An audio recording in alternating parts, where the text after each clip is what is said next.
And we are looking for Paul Maslansky's home here in Malibu.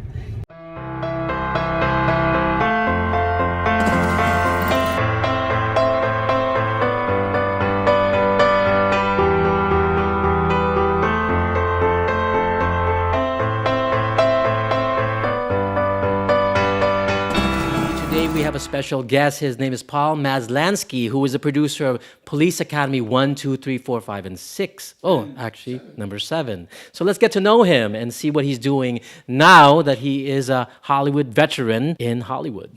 Well, thank you, Ace. I'm glad that we're spending some time together. For background, I've been around for quite a while. But the biggest film that gave you recognition was Police Academy, right? Yeah. The first Police Academy, first of all, I was 49 years old. I'd made 20-some-odd movies. Just finished a lovely picture with Amy Madigan, her first movie called Love Child that Larry Pierce directed brilliantly. We needed off-duty policemen. I was there at 6 in the morning when a busload of off-duty policemen, and a very exotic-looking group they were. They were racially mixed. They were tall, short, fat, thin, and they lined up in a very curious fashion, and I smiled. I laughed. I turned to the officer that was with them, and I said, "Who are these people?" Because I could only use about 10 of them because they didn't fit the particular requisites for Wall Street at that time, policemen. And they said, well, the regular off-duty policemen are working today up at the stadium, but we sent you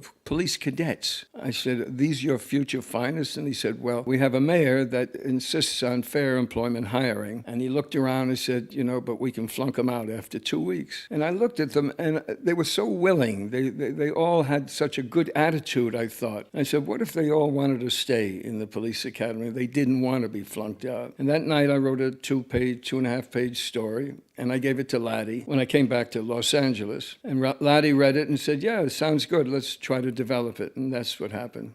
Wow, and that became an icon, a legend film. I never expected it to be a hit. I just thought institutional comedies always seem to work. And what you have to do, you have to cast a cast of characters that are idiosyncratic. Each one is unique. So when they wear the uniforms, they're not blending into the wallpaper. Each one has a special character. And that's what Police Academy had. They had the guy that did the voices, Michael Winslow. They had Bubba Smith, the big, tall African-American football player who was a florist. We had Leslie Easterbrook, a beautifully built. Marion Ramsey had a soft voice. The lead that we had was Steve Guttenberg, was just perfect for the role. The producer gets the idea. Then the producer's got to go out and put the other elements together.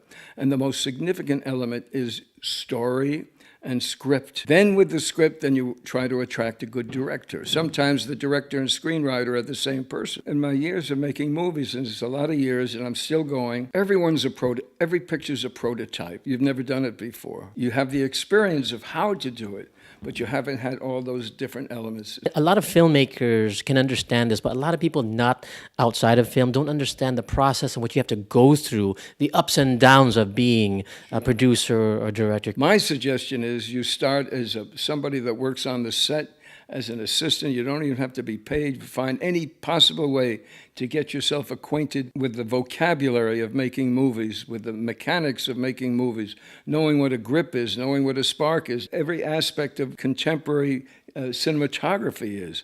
And that's by always observing, keeping observing. Start low. Movie making is not a game, it's a profession. It's to be taken very serious. A studio gives you $40 million to make a movie. Now, of course, today they're giving $120 million, $130 million. That's a lot of money, and you're responsible for it. It's an exciting life when you're shooting. When you're not shooting, you're like that. You can't wait to start. I've had joy at it, and I want to continue doing it, and I really appreciate speaking to you, Ace. And I'm very proud of your success, of what you've done. And you started, going from USC Film School and being able to make your movies the way you have.